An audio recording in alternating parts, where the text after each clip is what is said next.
Hello. Goodness. It's good to be here. If I could just, we're going to try something a little different in the spirit of this as a, experimental sort of conference. You're used to Microsoft conferences, or maybe not, where somebody comes out and does all this talking. We're going to begin with some audience participation. And I apologize for all of you who are shy, but let's try this. Set your laptops on your chairs, please. Everyone stand up. Up, up, up, up, up. Come on. It's all right. Think mix. It's okay. Don't be frightened. Now, hopefully all your singing voices are in good shape after all of the drinking and everything last night. No, don't worry. It's safer than that. In the spirit of this being a conversation, and really not just about the content that we present, but also about all of you, I want to make sure that all of you take the opportunity to get to know one another a little bit. So we're going to do a quick introduction. This will be very fast. And what I'd like all of you to do on the count of 3 very quickly, to introduce yourself to the person behind you. 1, 2, 3, go. The person behind you. Okay? All right. Well, that doesn't really work so well, does it? So do it later. You can come back to your seats now. Thank you. Do take the opportunity sometime during the course of the day today to try to get to know some of the other people out there. You could do that introduction when I'm done. I'm on the clock now, so I want to actually get started with some content. I will introduce myself to you. I'm Joe Belfiore. I'm the Vice President responsible for the division within the Windows group called the eHome team. And what we actually do, my day job, is managing the team that does Windows Media Center and Media Center Extender and the Media Center DVR, which I'll be talking about as part of this talk, but I'm going to cover a broader range of things. And the theme for me today, which is a little bit fitting in what you just did, is to try to get you, to some degree, out of the normal way that you think about your business or your service, to get you a little outside the box. Now, for some of you, all of the subject matter that I touch on, you'll be incredibly familiar with, and maybe you'll be bored by the content, in which case try to enjoy the eye candy in some of the demos. But I suspect that for many of you, at least some of these ideas will be new. And the point is to try to get you thinking outside the browser about different ways that you can connect with your customers and with consumers out there. And the reason why this is interesting and valuable is because there are a lot of ways that you can have a better, deeper, more meaningful relationship with your customers. And that's great for them and for their experience, and it's great for your business. And some of the ways that I think are valuable to think about that is increasing the number of hours or minutes in a day that a customer is engaged with your service or with your features. And what are the places in their lives that they're engaged with your service or your benefits? Are they thinking about you when they wake up in the morning? Are they thinking about you at home on the couch before they go to bed at night? There's a wide range of things that the kind of technology platform and the pervasiveness of digital computing enables that you can be taking advantage of now for the benefit of your business and for the benefit of your customers. And so that's the idea of going beyond the browser.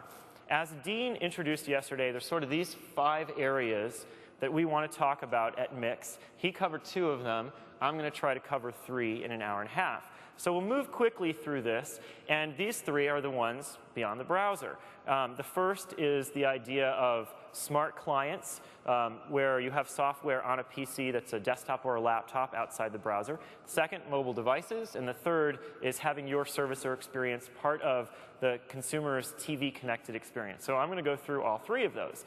And we're going to start with this idea of smart clients. So what you're probably most accustomed to is thinking about inside the browser. And there's tons of great things you can do inside the browser, and most of the keynotes yesterday were focused on that. There's new technology platforms for enabling compelling new experiences. There's browser revisions to make its experience better. But what I want to focus on are ways that you can move past that, where the browser is maybe not quite sufficient or doesn't give you as powerful an opportunity as going outside the browser. If you think about things like stickiness and offlineness, the browser's maybe not the best place to have that kind of relationship with your customer. And so there's 3 types of smart client applications I'm going to go through really quickly, show you some demos, and get you thinking about how your service or value can affect people in that way. The first is standalone smart clients on a desktop or laptop. The second is add-ins to Microsoft Office, where people spend hours and hours and hours. And the third is desktop gadgets in the sidebar. So let's jump in and start thinking about these WinFX applications. You know, for years and years and years, there's been this idea of Windows applications, and you install them. They get easier and easier to install with some of the new platform technology we have. And they offer a lot of benefits beyond what you get in the browser today. One big advantage is that they enable you to have total control of the user experience. And I want you to keep this in mind as I go through a bunch of the demos today and think about how some of the demos that I'm going to show would have looked if they were surrounded by the browser Chrome. I personally am very excited about tabs in the browser. Thank you, Dean and IE team. On the other hand, there's lots of cases where if I'm a designer or if I'm trying to deliver my service, I don't want that extra junk on the screen. I want to have a richer relationship with my customer, and I want to control the experience completely. Another big way that writing applications outside the browser is interesting, useful, is being able to work offline and take advantage of local storage, and in particular, some of the services that are built into Windows for things like rich search. Probably all of you know this. Today, laptops outsell desktops pretty much in all geographies in the world. And what that means is people are choosing PC form factors that are mobile. And there's this interesting phenomenon that's happening. Broadband penetration is significantly up, which gives you the opportunity to deliver more highly interactive and compelling experiences. But at the same time, more people are buying laptops, so they're offline part of the time. You know, probably most of you came here and used your laptop on the plane, and it was terrific that you could work offline. Well, how much are you thinking about ways that your service can deliver value to customers in the scenarios where they're offline? So that's another way in which these types of applications can deliver benefit. And I mentioned full trust already. So that's a little bit of an introduction to the idea. I know what you really rather see is demos, so let's go take a look at some specific examples of ways that these technologies can deliver those benefits. So we'll switch over here to the demo machine. You might remember yesterday at the end of Dean's talk, Michael Wallant was showing this My Yahoo browser page implemented using Windows Presentation Foundation. And he alluded to the fact that today I would pick up where he left off with the idea of how Yahoo is pushing beyond just what's inside the browser and doing some stuff outside. So I'm going to minimize this, and you'll see over here on my desktop the Yahoo Finance sidebar gadget, which I'll talk more about gadgets in a minute. And if I click here, I can go into the Yahoo Finance Explorer. Now, imagine a type of customer. You know, you have the customers that are casual browsers to a site, and you have the customers that maybe you get a favorite from, and they'll come back and visit your site. If you're incredibly lucky, and only really one entity gets this, you get to be the default homepage for the browser. But in this case, we'll take my wife as an example. My wife has now gotten into stock trading, and she highly values experiences that she can live in and really get into her stock trading and portfolio analysis and all that. And this is a great example. So here's a sample portfolio. You know, you get the basic idea. I've got my small cap stocks over here in a category, my mid caps. If I choose a stock, I get the graph for the stock over here. If I hover over, it's displayed. Down here, I've got news and reports. But of course, your eye is probably being drawn to the fancy 3D graph in the middle. And let's focus on that. If I click on the graph area, it animates up to full screen. And what this does is gives me a highly interactive, rich way of looking at how my portfolio is doing. Think back to my broader point. If you're trying to have a better, deeper relationship, more hours of the day with your best customers, people who are managing their portfolio with you, this is the kind of high-powered tool that they value. Maybe not a specific animated 3D pie chart, but the idea of an application that was created for their benefit. If I want to choose a particular segment of stocks here, you can see I can hover over these. These are my mid-cap technology stocks, and they're doing really well. But maybe I want to figure out what's going on with these guys down here, so I can choose that, and it'll show me, well, these are my mid-cap consumer stocks not doing so well. Of course, this gets even better when you start applying comparisons. So let's say instead of seeing this is the daily percentage change of these stocks, I want to see the dollar change of my own portfolio. Same technology comes into play. Now I get to see my own stuff, and you can see how that varies and how it correlates. Maybe I want to do some comparisons. So let's throw in the Dow Jones and see how I'm doing compared to that. We get a plane here that shows the average, and I can see what's doing better. And now just to make a technology observation, you see the reflection on the glass there? You know, No one had to do any extra work to implement that because it's part of the platform, all handled by the 3D capabilities of WPF. Let's say I want to be time-based about this. I can go down here and change from today to 2 weeks ago. It'll animate, and it'll show me a real comparison of my current data in the dark colors versus the data from 2 weeks ago, or about 2 weeks ago, in the light colors. So this gives you an example of how WPF makes it possible to take a scenario like financial analysis for a particular segment of consumers that care and do it in a deep and interesting way. Same technology you might use to make the web page, but more sticky and more interactive for those really good customers. Now I'm going to take a different scenario.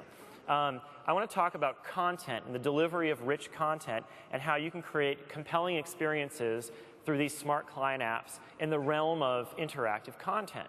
So what I have here, think of this as a digital magazine. So we've worked with folks from Car and Driver to put together this sample of a digital magazine built using Windows Presentation Foundation technologies. You see, as I resize it, it does all the things you'd expect in terms of smooth resizing. The first thing, in terms of scenario, imagine that I started as someone who visited the Car and Driver website. Maybe I subscribed to the physical magazine. When I was offered a digital subscription, maybe I chose to take them up on that. I travel a lot, I have a laptop. And what the digital subscription does is it regularly downloads issues of the Car and Driver magazine to my machine. And you can see right here, this was last updated back on March 5th. Maybe I've been offline and not connected, so it hasn't been able to update automatically. I can click the sync button, and rich content is pulled down onto my machine where it's stored locally. Lots of benefits there. Besides being able to take it with me, I now can find it when I do a search. If I do a search for something and this content's available on my machine, it'll all be integrated in and will work together nicely. Now let's look at what my experience will be like reading or consuming this content. I'll click the first article here, 5 Best Trucks, and immediately you see the reading layout is quite pleasant. And this was done largely automatically in Windows Presentation Foundation, ranging from what's happening with the text. Subpixel clear type makes the text very easy to read on an LCD display, and things like dynamically reflowing the content. If I had a smaller window, you see how the columns are automatically generated and they do exactly the right thing. If I go page to page, you'll see things like charts and graphs are shown in the right way. And the other thing that's nice here is that the technology enables incredibly easy control of things like type size. So I can zoom, the reflowing happens automatically, and so on. Real world scenario. I recently got one of the new Dell 30-inch LCD displays. They're super cool, way high resolution. I think it's 2566 by 1600. And I wish all of the content that I read had this kind of autoflow and clear type in text. It would make my life a lot better with a display like that. And as we see technology moving forward, prices coming down, we'll see consumers more and more needing and benefiting from this kind of reading experience. Okay, so that gave you one quick example. Now I'm going to give you another example. Down here, another story in the digital magazine is a story about the Porsche 911 Turbo. And when I click on that, immediately you see here the designers who laid this out thought about the digital magazine a lot like they think about the regular magazine. They wanted this story to start with a big picture, and it stays big. And the Windows Presentation Foundation allows that kind of layout control. And when I get into the actual story, again, you see the content is reflowed. There's another picture of a Porsche. And then you might notice over here, this enhanced article was presented by Mercedes-AMG. Well, this is an ad. And of course, advertising plays a big role in these kinds of sticky relationships with consumers. And they're a great way to make a beneficial business for you and to connect consumers with things they might want to learn more about or buy. If you think about advertising as it relates to the world, both inside the browser and outside, there's a whole range of great stuff, and we'll talk more about that later. I'm going to show you this ad, and I want you to think about it in the context of advertising today, as we're seeing advertisements on TV start to decline, and people go more and more online in other forms of digital content and entertainment. And I think that we're going to see a revolution in advertising. And we think this is an example of how that might look. So think of this relative to a 30-second TV ad, except much more interactive and much more targeted. I'm going to click on the ad. I pop it up. Again, this is Windows Presentation Foundation, and I'm invited to start the engine. Let's take a look at what folks from Mercedes-AMG have targeted at me.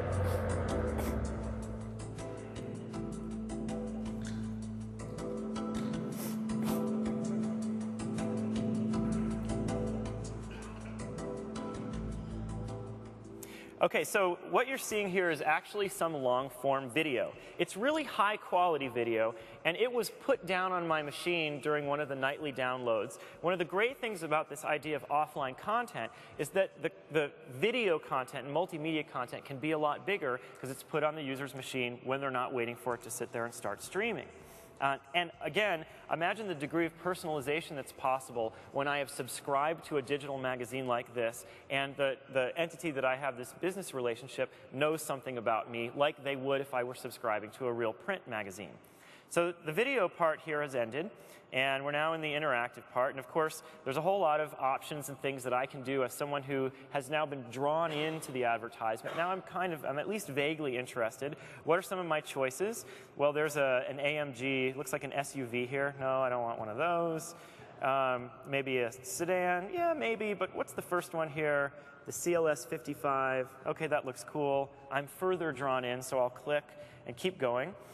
The ad invites me, of course, to keep playing around with the selection. I can learn about the details and accessories available.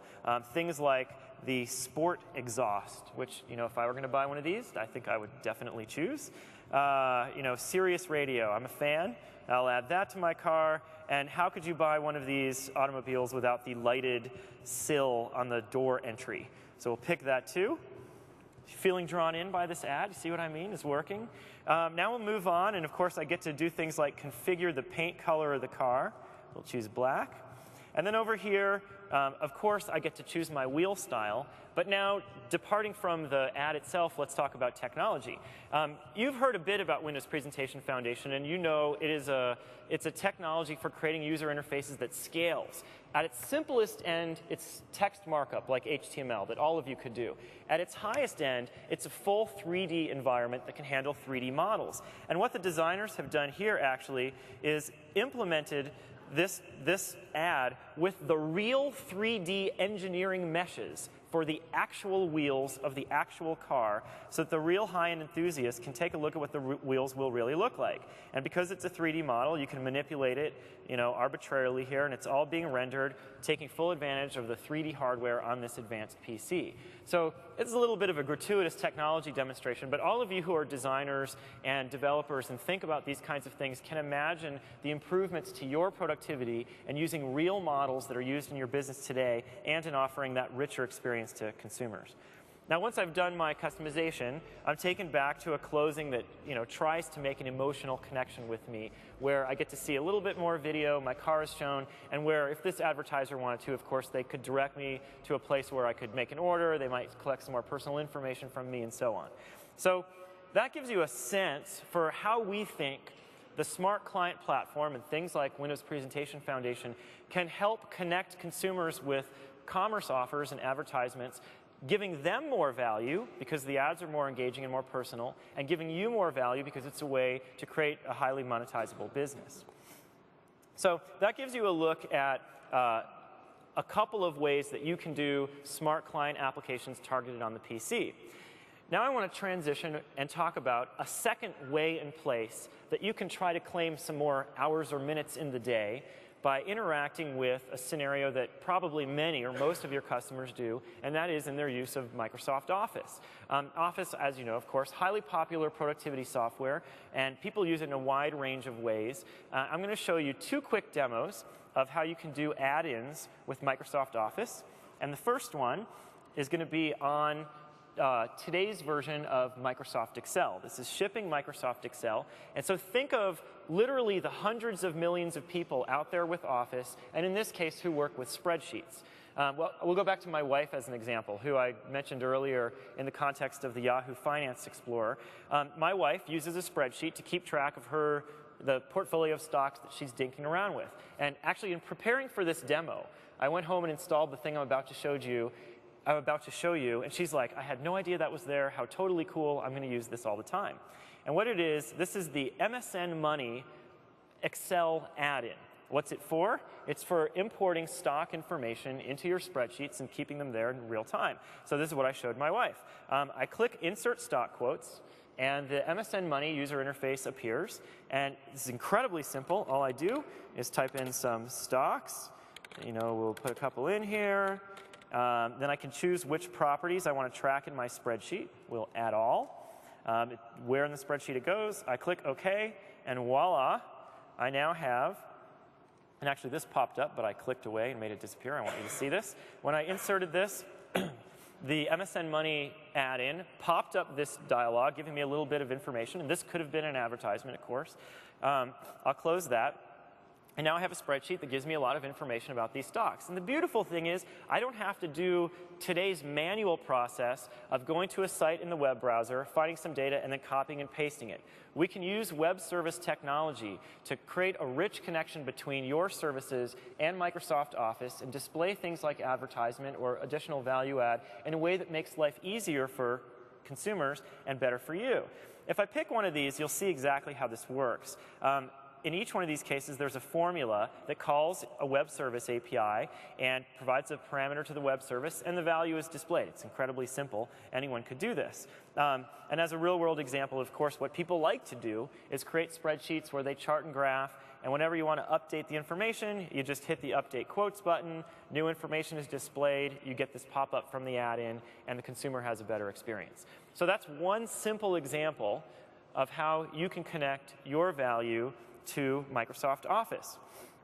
Okay, now I'm going to show you another example.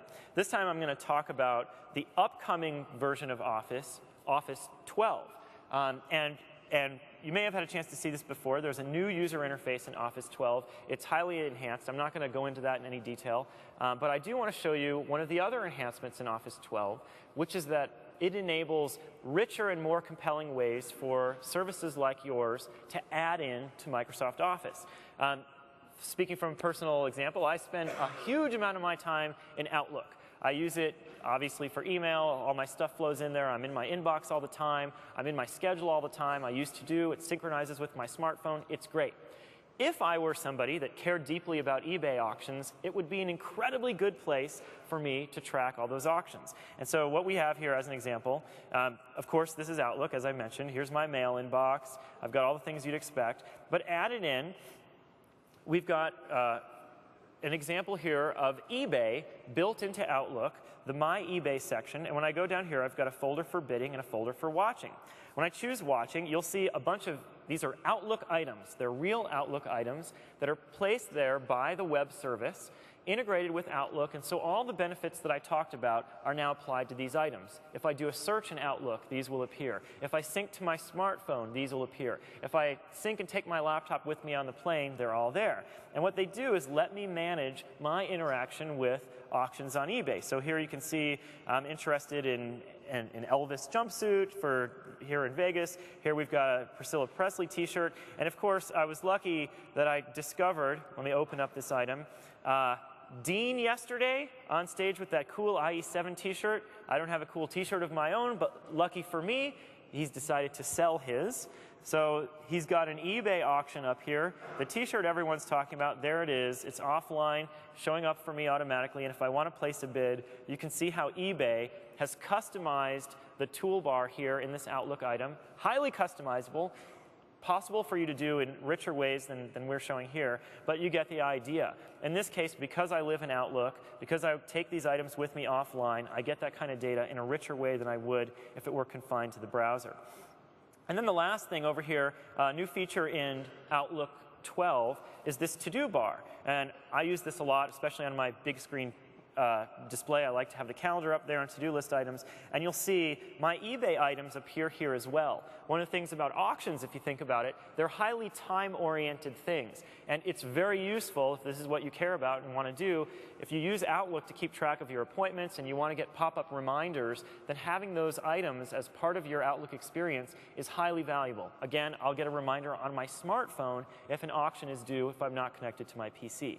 So that gives you another sense for how you can connect your services in with Office, where there's tons and tons of customers and lots of rich scenarios you can deliver. OK, moving on. Our last example of ways that you can build smart client applications that target the PC or laptops is to get stickiness and better customer relationships by putting something on the Windows sidebar. And I won't spend a lot of time on this because so many of the talks and demos have already showed the sidebar, but I will give you a little bit more information. So let's switch over to the demo machine. I'm going to talk a little bit more about sidebar in a bit more depth. Of course, you've seen the sidebar, and over here you'll notice we've tried to integrate it very nicely in with the Windows desktop. So it's there. It sort of fades the edge of the desktop out. When I move over here, it gives itself some definition. We showed you earlier, this is one of the built-in gadgets. This is an RSS feed, and as I subscribe to RSS feeds in IE, they're displayed right here, immediately available at a glance. I'll show you a couple other examples. This sidebar gadget is an Xbox gamer card. I suspect that many of you are not Xbox gamers, but if you are, or for those of you that aren't, the notion of a gamer card is a big deal on Xbox and Xbox Live. It's my identity as a gamer, and it gives information about my reputation as I'm gaming online. It tells what zone I'm in, and these are some of my achievements. And by having a gamer card available on the sidebar, if you are a gamer, you get to keep a sticky connection with Xbox Live going all the time. Imagine the same thing for your service. One of the things about Xbox Live, if you're a gamer, you like to know what's happening with all your gaming buddies. And as this gamer card gadget evolves, it will offer the possibility for you to keep track of your other gamer buddies and see what their reputations are and what their achievements are. And it really builds a sense of community around Xbox Live. Now, one thing that you might wonder about is how does stuff get in here? It's worth mentioning that these things are all implemented basically using HTML. And HTML, of course, a highly scalable platform. You can write very simple things, or you can write more complex things using DHTML. And then users can add them. I clicked on the plus sign here. I'm showing the Add Gadgets dialog. And the list of these gadgets is stored locally on the machine, so it can be pre-populated by OEMs when they ship Windows Vista. That's an opportunity for all of you to do distribution deals with OEMs and have your gadgets available by default on new Vista machines. And then when a user wants to add one, they can just click and drag or double-click. In this case, I'm going to add the world clock. And if I want to look for more, I can click here to download more gadgets. This will take the user to a website where we'll be hosting a list of available gadgets. And our intent there is to connect your valuable services with consumers so that both of you have a better experience. You'll see this as a theme in a number of places, and we do this for free because we want to get the platform to be highly valued and connect your services with those consumers. So I added the world clock. I can do lots of nifty things with these. For example, I can change the settings on gadgets. In this case, one of the things that I find is useful, I end up going to Japan somewhat often, and I'm waiting for the day when I can put this on my home machine and give my wife both the Japan clock and the US clock if I'm traveling, so she'll know when to expect a phone call from me. And then the last sidebar gadget that I want to show is this one here. This is actually the Yahoo Music Unlimited sidebar gadget. And I'm just going to now, so I'm a subscriber, so let me type in here, sorry, Jack Johnson. I'm a fan of Jack Johnson. If I want to listen to some Jack Johnson music, I don't have to open a browser. I don't have to go open another app. I can just type who I want to listen to. And you can see here I've got a bunch of Jack Johnson albums all available. If I want to choose a particular track, I can unfold this, scroll down, pick the track I want, start it right up, and voila, I'm instantly listening to music. So again, the idea is it's constant availability, very simple to implement. We're going to do everything we can to help you get distribution around your gadgets. And we think this is a great way for you to increase customer loyalty, increase traffic, maybe even get some new customers that you wouldn't have gotten otherwise. Okay, So that's sort of a good overview in terms of the smart client. What I want to do now actually is introduce Darren Brown, who's the president of Avenue A and Razorfish, and he's going to talk to you a little bit more about advertising opportunities and what he sees in this space with the smart client. Great. So Thanks, welcome, Joe. Darren. Thanks.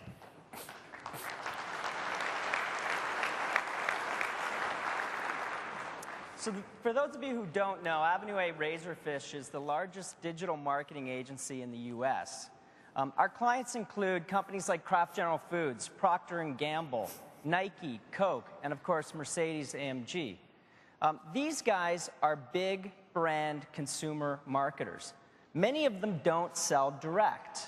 The internet over the last 8 or 9 years has really been a direct response medium in the context of advertising.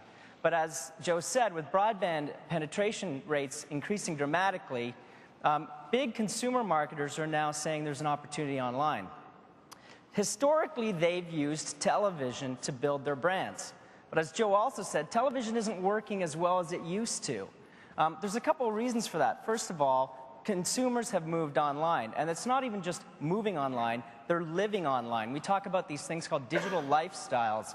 If you think about the way you guys consume media today, I bet you many of you in this room go to ESPN 10 times a day throughout meetings, checking on scores, looking up things. So people have moved online. The second reason is when you are watching TV, often you are now skipping the ads. Personal video recorders have enabled you to jump the static ad, the broadcast message. So big brand marketers are looking for relevancy. How do we get closer to our customers? How do we create that impact? So what makes us so excited about WinFX? Well, as you saw with the Mercedes-AMG demo, it allows us to create rich, emotive, engaging experiences. If you really look at what we did, we actually did do a TV commercial. But then it turned into a website, it became an interactive experience, and then it ended with a personalized finish of a TV commercial where you saw the vehicle that you rendered yourself. So the ability to create these emotional experiences is very exciting for us. The second thing we like a lot about WinFX is the ability to go 10-inch versus 10-foot. So this multi-platform, this multi-device, whether it's reading the Car and Driver magazine at your desktop or laptop, or whether looking at that from 10 feet on your TV set, you can see that that AMG example works in either place, or even on a handheld. And thirdly, the most exciting thing, I think, for us is just the creative freedom that we have now. The ability to create and test and explore all these different sizes, formats, whether it's included in Office, whether it's on a gadget on the desktop. When we moved from the banner ad, that static banner ad we all hated, 8 years ago, to rich interactive experiences, we saw a significant improvement in the effectiveness of that advertising. And so we're really excited about what it can do to help our clients build their brands and really open up, complete creative freedom. So those are sort of the things that get us excited, and I'll turn it back to Joe. Thanks a lot. Thanks. Good to hear from you. So long. Okay, so that covers the smart client and sort of the range of things that we think are interesting for you to think about outside the browser on sort of the traditional desktop or laptop PC. So now I'm going to transition, talk a little bit about another class of scenarios, which is the scenario of mobile devices. And there's actually three ways that I want to introduce you to the idea of mobile devices, and that is to get you thinking about ultra-mobile PCs, Windows Mobile, so think smartphones and PDAs, and then your content on the smallest of devices and how you get it to the widest range of those and so on. So the first thing that I want to do is give you a look at the ultra-mobile PC, which Bill actually showed you one of yesterday, but I'm going to show you another one here today. And hang on a second. I'm going to hold this up right here, and we'll try to get this on camera. Now, this ultra-mobile PC, as you heard yesterday, the idea, this is a full PC, but it's built smaller than a laptop, and it's intended to be highly mobile in a way that has really long battery life and where you might start to treat it more like a phone. This machine was built by Founder. You can see it's very small and light. I actually have really small hands, and it's small in my hands. It's almost like a large media device, and it's got nice controls on it. But the main point that I want to make, which is different than what Bill showed you yesterday, is that the idea that we've been talking about these smart client applications and creating content that flows and does the right thing on different displays applies here. So of course, what you're seeing is the same car and driver rich client application that I just showed, except now running on a ultra-mobile PC. And of course, it's a touch screen. So if I want to navigate to one of these articles, I can just click here, touch it with my finger. It's a little finicky. This is an engineering prototype. Let's see here. OK. Well, if it were done, it would be shipping, and it's not yet. But you could imagine that in the final product, a simple touch on the screen will work, and I'd be able to navigate through. Actually, let me try this. We'll see if we can get this to go. OK, we can't, but you get the, oh, there we go. You get the general idea. Again, on a device of this size, with a screen this size, things like auto-flowing to the right number of columns is very helpful. And if you think about me wanting to read or consume this content in a flexible way on a device like this, if I want to decide to turn this portrait, having something like Windows Presentation Foundation that does auto-flowing is a great thing because it enables those scenarios to happen really easily. You get the idea. Same rich content, available offline, same rich advertisements, the whole thing working on an ultra-mobile PC. No need to do extra work to target that scenario. Next, it's worth thinking about and talking about Windows Mobile. And Windows Mobile is the technology that we ship to enable a common platform and experience across a wide range of smartphones and PDA devices. You can see from the slide, there's a lot of people now building these. There's nearly 50 handset builders that are putting Windows Mobile technology into their phones. It's shipping in a ton of countries. It's got a standardized platform built in, which you can take advantage of to deliver services to all these consumers. And so far, mostly what we've seen is people taking advantage of that platform to do vertical line of business applications. And as you see on the slide, there are literally thousands and thousands of these things that people have done. What we think is happening now is that the volume is reaching a point where the platform becomes very interesting to folks doing consumer services. And because it's a standardized platform, it means you can write once, and it'll go to a lot of devices.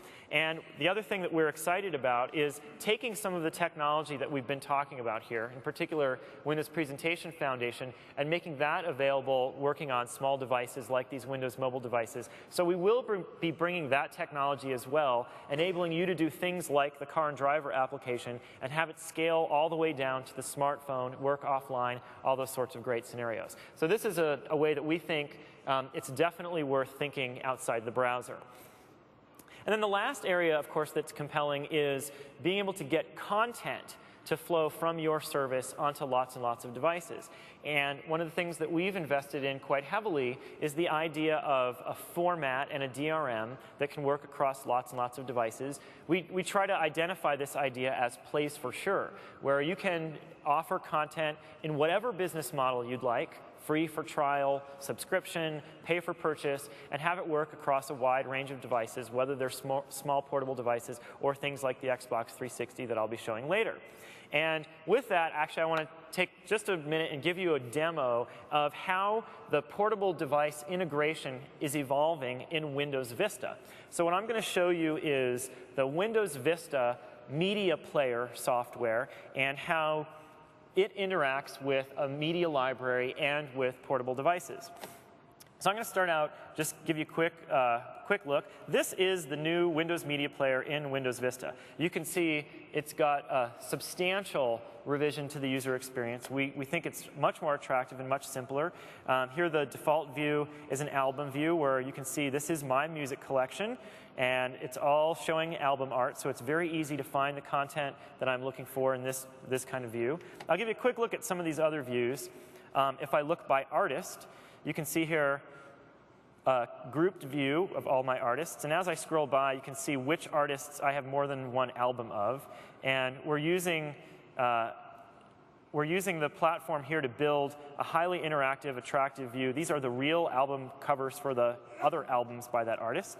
If I jump down to the songs view, you get a full view of all the songs in my library. One of the things that we've tried to focus on here is really increasing the performance. So on giant libraries of data, whether they're stored locally or in a service, you can search and browse with tons and tons of items, and it works very nicely.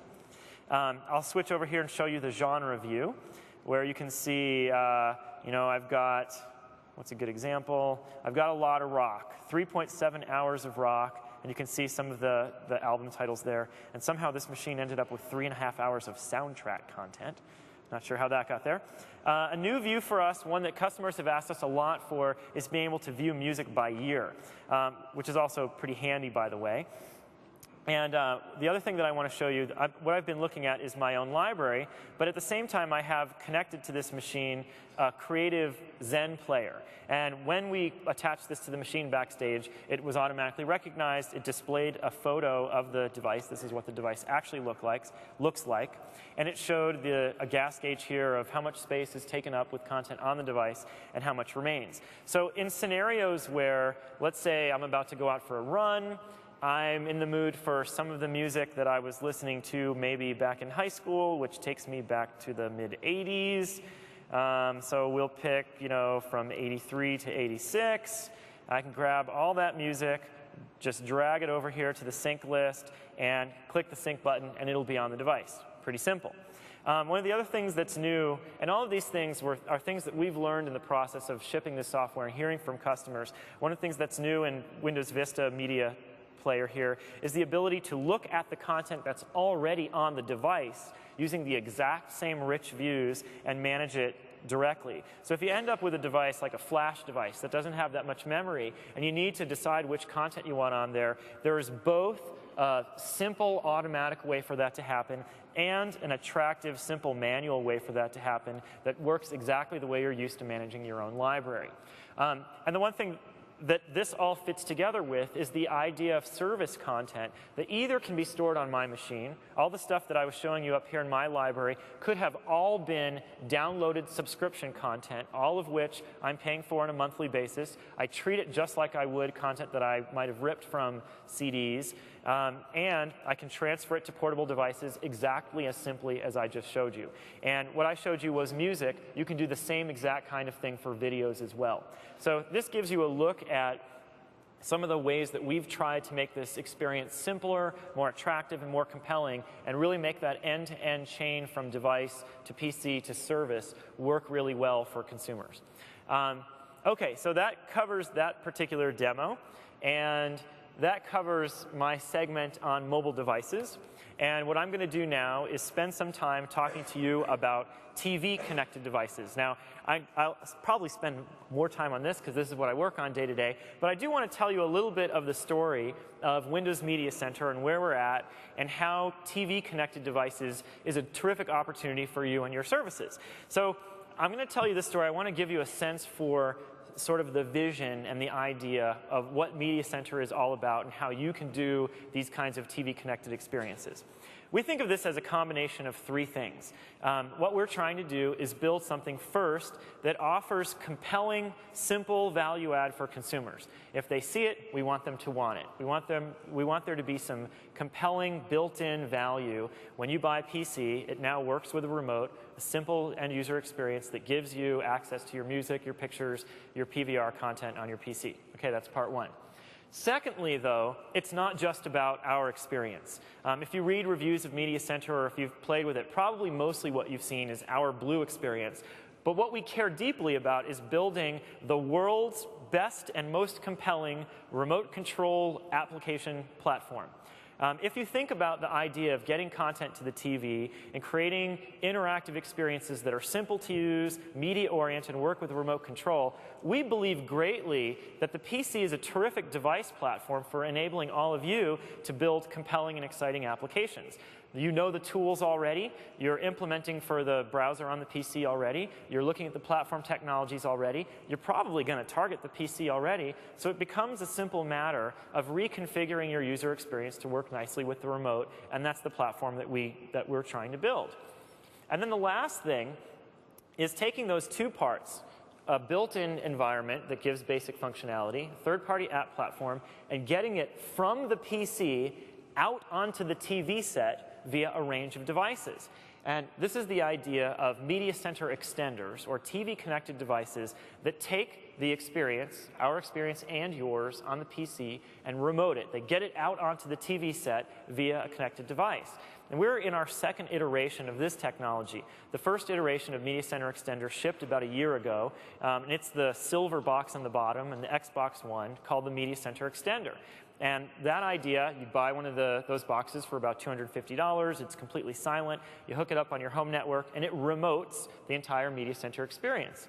You're probably also aware that this fall, just a few months ago, we launched the Xbox 360.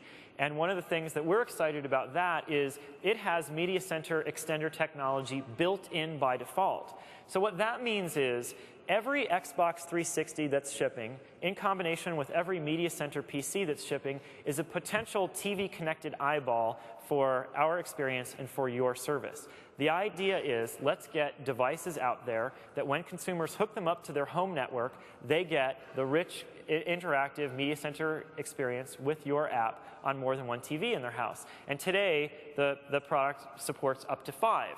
And so if you browse around the communities, you find people who are trying to buy more than one Xbox 360 because they want their Media Center experience and their apps showing up on more than one TV in the house.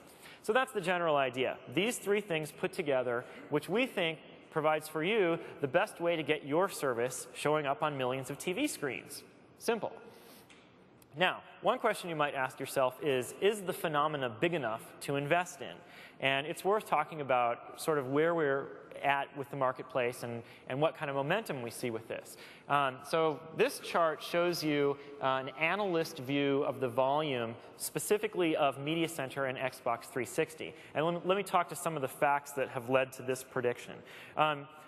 Bill mentioned yesterday that at CES in early January of this year, we announced that Media Center was at just over 6 million units. I'm excited to tell you today that we're highly confident that by the end of the month of March, we will be at a total of 10 million units.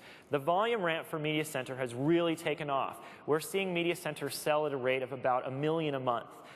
One interesting fact, in the US, which is the most mature market for Media Center today, it's where the software has been around the longest. In the US, during the month of February, retail analysts determined that at US retail, in stores like Best Buy and Circuit City, 59% of the desktop PCs sold were Media Center Edition.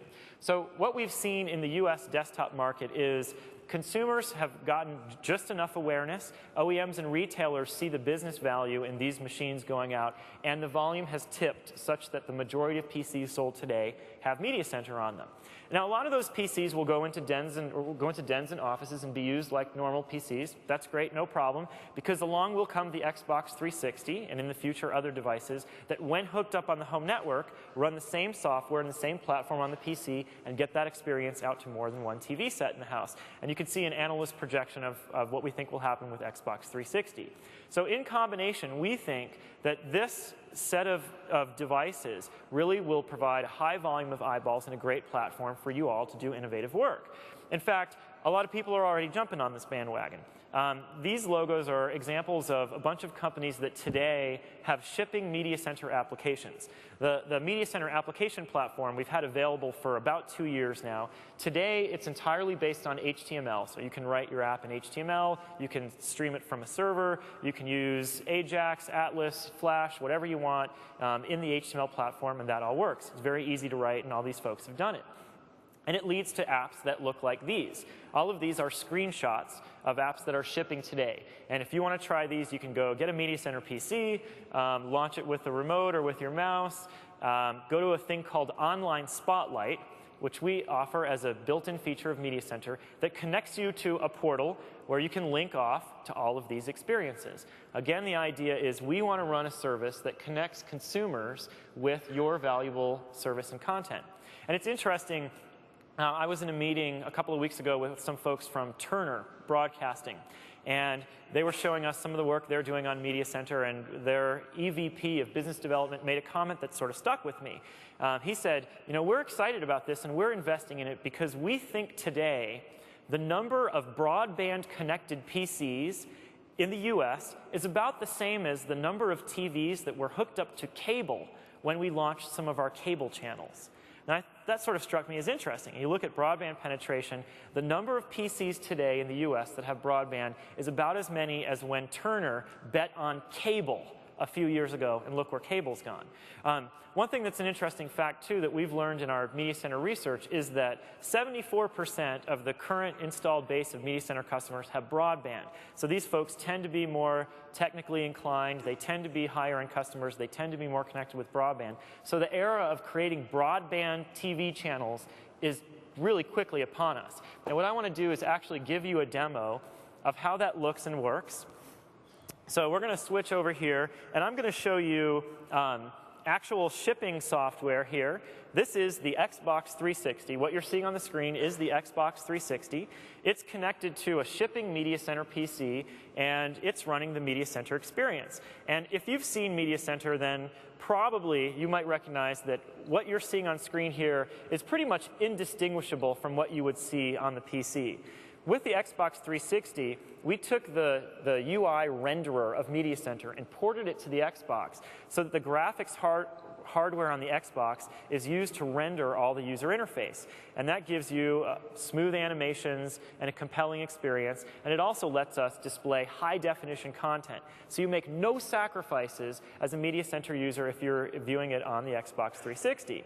Now, of course, my main point is that this is a great platform for you. So I want to show you an example of one application that wasn't in the list of screenshots I gave you before. This is the Comedy Central Motherload. If you watch Comedy Central, if you're a fan of the Jon Stewart Show, you've seen commercials for this actually on TV. They have Motherload available as a browser app that you can view, but they also have it available as a broadband interactive TV channel on Media Center. I clicked Comedy Central, it came up, and it started playing video content for me, just like a TV channel would. Except they got to pick what to stream. They got to decide to start it at the beginning. I didn't jump in the middle. And besides getting the program content, I also have interactivity. So over here, you see on the right, I can scroll through a bunch of content offers that are specific to today. I'm a fan of the Colbert Report. So I'll come over here, and I'm going to add this to my playlist. Okay, see, it bumped. Now I've got that coming up. I can scroll over here. I can look at a range of TV shows that they offer. I'm a South Park fan, so I can scroll over here. I can add that to my playlist. And basically what I'm doing, I'm seeing a combination of programmed content. When I started it up, it just started playing The Daily Show with my own interactivity. I can queue up the content I want, hence the idea of an interactive broadband-based TV channel. And you see, it's worth mentioning, this is free. If you're a customer with Media Center, or using a Media Center PC with a remote, or using an Xbox 360, this is just there and you don't have to pay anything. Why is that? Look down below the video window and you'll see the ad. It's ad supported because this is a rich way of having interesting contextual related commerce offers right there along with the video. Now, if what I really want to do, is watch the show, I can go full screen. I've got my remote. It's just like watching TV. It's hard to tell the difference, but this is streaming web video. And I can treat it just like I would PVR content or TV content. If I want to pause Jon Stewart because the phone is ringing or because I've got something else to do, I hit the pause button. I can get up and go do my thing. And when I'm done, I come back and hit the play button, and I'm watching my show again. The other thing that's worth mentioning, again, as I said, this is the Xbox 360. And I want to show you the Xbox 360 remote. This remote, if we can get this on screen, okay, you can see it. This remote comes with the Xbox 360 that's sold in the US and enables the Xbox to work as a DVD player, but it also enables Media Center functionality. And I want to point out, every one of these remotes has the green button on it. And what the green button does is it takes you to the Media Center start menu. You hit the green button, the Xbox powers up if it's off, connects to your Media Center PC, launches the Media Center experience and displays it remoted on the screen, which is how I get to that start screen right there. I just hit the green button. The other thing this remote has is the Xbox button up here on the top. So to sort of emphasize the point that what I'm actually seeing is Xbox, if I hit the Xbox button, I get the Xbox dashboard heads-up display that scrolls out right here, and it shows me, here I am. I'm actually logged into Xbox Live the entire time I'm watching this TV content. If one of my gaming buddies wants to chat with me or start up a game, I'll get a notification on top of my TV or on top of my daily show, and I never have to not be connected to Xbox. So I really kind of get the best of both worlds. I get the Xbox hardware displaying this UI, I get my PC creating the application platform for all of you, and if you think about what the folks at Comedy Central had to do to target the Xbox, they didn't have to learn Xbox development, they didn't have to get their service or app certified through Xbox, they targeted the PC, and we did the work of remoting that experience out to the Xbox for them. As I said, all of this is shipping today, so you can go out and buy one and try it yourself. Okay, moving on, I talked about current generation Media Center, and I showed you today's Media Center with today's Xbox 360. Of course, we are hard at work trying to continue to improve that, and we will be launching an update to Media Center with Windows Vista. And these are the 5 areas that we're really trying to focus on. The first is trying to keep growing that volume, get it out to more and more consumers, make it a platform that has a lot of sockets for all of you to target. And a couple of stats there. We announced that Windows Vista will have 3 SKUs or versions aimed at consumers. There's Basic, Home Premium, and Ultimate. The Media Center software is in both of the upper 2 of those, so that'll get it out to more people. Furthermore, we're scaling the number of countries that it'll be in around the world. Today we're in about 33 countries. With Windows Vista, we'll be in 190, so much broader availability. The user experience is being revised. I'll show you that in a minute. We have a big focus on getting high-definition digital TV flowing through the PC into these devices. The one that we're excited to have available at launch is native support for digital cable. You'll be able to buy a Media Center PC that is digital cable ready.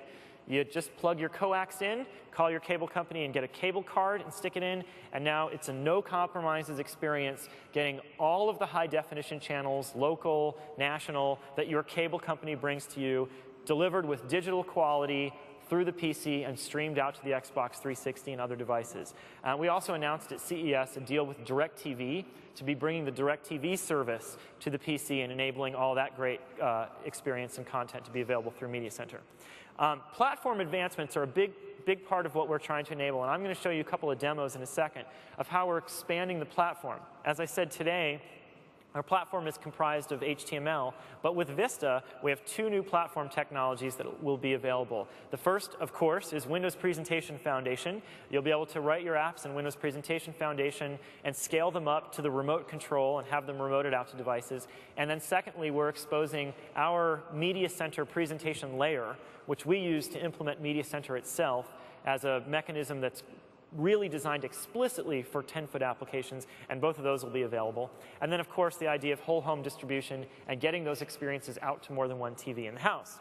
So having said all that, let's actually switch over, and I'm going to show it to you. So here we have our Windows Vista machine. I've got my Media Center remote here, and I'm going to click the green button and bring up the Windows Vista version of Media Center. OK, here we go. So we've revised the user experience, as I said, and a couple of things that we've tried to do. Of course, we want to keep the familiarity that people have with today's version, but we want to optimize for the scenarios we're learning are the ones that people care about. And in particular, that is widescreen displays and large libraries. So you'll see here, the start menu is, it's pretty similar to the way it was before, but it's evolved to give us a better way of showing people categorized stuff. If I want to do music tasks, I've got a list of stuff in music. Things like play all music made available right at the very top. If I go to TV, I can jump to live TV, recorded TV, the guide, and so on. Now, one thing that you can't see here that's relevant to all of you is that this is extensible. If you have a music service that you want to add as value add to Media Center, then you can live in this list right here alongside these other items with your music service shown at the top level of the start menu. All possible. And that's true of going through all of these categories, actually. So now let me take you in and show you how this is evolving. I'll jump into the music library. And on this machine, I think we have something like thousands of tracks and 340 albums. You can see immediately focused on widescreen displays, we're trying to get more content on the screen and enable really high performance. So people who have big libraries can really jam through their content and see more of it on the screen at a time and make it a very efficient and easy to use experience. Along those lines, there's different views that you can use. This is the album view, for example. If I want to see my music by artist, I can do that. But some of the things, the ones that are new that I personally like a lot, there's the year view, which lets me see all my music categorized by year, or my albums by year. And we have an album artist view that lets me see all my albums by artist. You get the idea. We want to make browsing large libraries of content very simple. And it's worth mentioning that these types of controls and interfaces are exposed as part of our platform, so you can build on them too and deliver the same kind of experience that we are. Continuing in the theme, I'll go in here and show you how pictures look and work. This is the picture library, and immediately you see here's all my folders of pictures. I brought in some pictures of my personal opinion, my cute kid, Alexander. So here he is, and if I want to show you a slideshow, I can click on a picture, hit the play button, and we get auto-generated effects like crossfade and zoom that make this a highly interactive experience. So that's another example of trying to target large libraries. You can view your pictures by folder, by date taken, and so on, but I won't spend more time on that. Let's think about movies.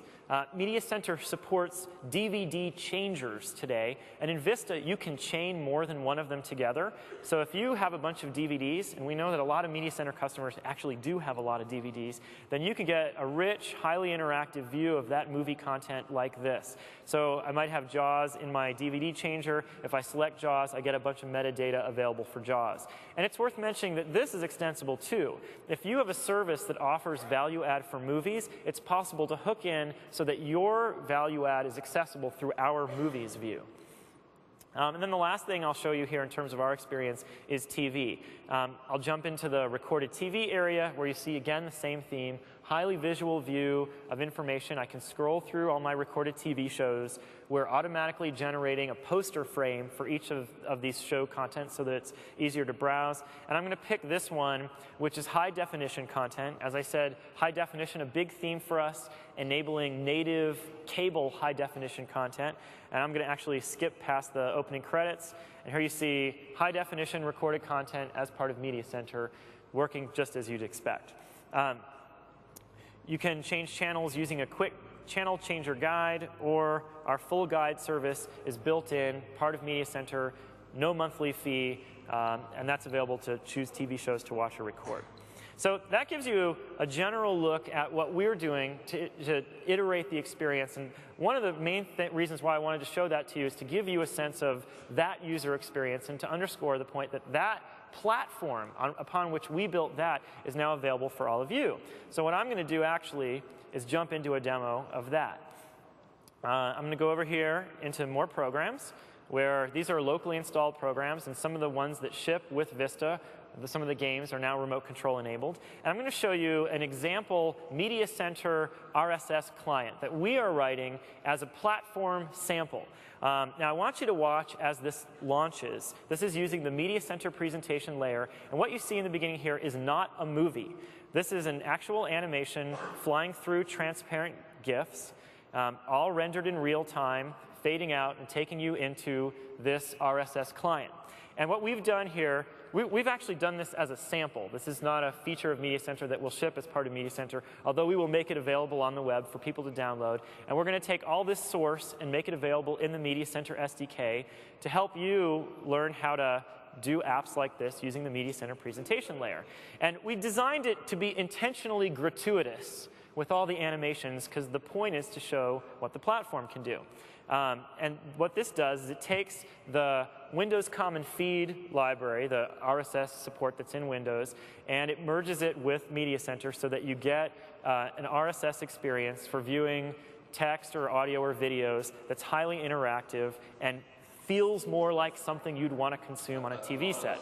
So here I am in Rocket Boom. I've chosen one of their video feeds, and now I'm interacting. And you see as I scroll around, of course, the video is on a plane and moves with the object. And it's all rendered by our UI framework.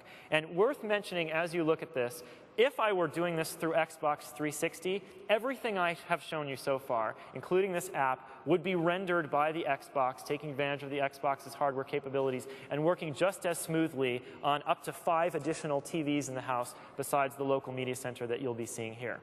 So that's one example. That's Rocket Boom. Now I'll come back here, and you see more of our gratuitous animation. And I'll scroll down here. Actually, I'll pick American Experience. And this is an example of an audio RSS program.